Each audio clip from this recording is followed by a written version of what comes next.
ఆయన కాబట్టి ఈయనకు ఇప్పుడు ఈయన గుర్తు కాంగ్రెస్ చేతి గుర్తుకు మీరు ఓటేయండి, 2వ నెంబర్ మీద ఉంటుంది. దాన్ని చూసేయండి. మనకు రోడ్లు అయినా ఏదైనా కానీ మన ఈ రామచంద్ర ఉన్నారు, ఆయన అక్కడ అక్కడ వచ్చి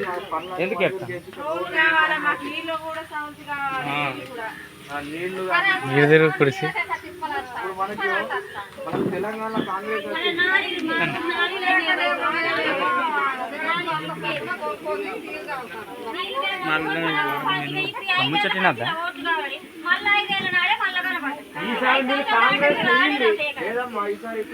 గడుగుతుండే పోయి గడుగుతుండే అది కాదు.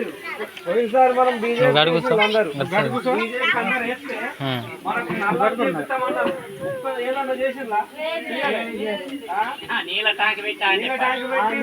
బీజేపీ దోసుకున్నారు, బీజేపీ అవతల పడ్డారు. ఒక్కసారి కాంగ్రెస్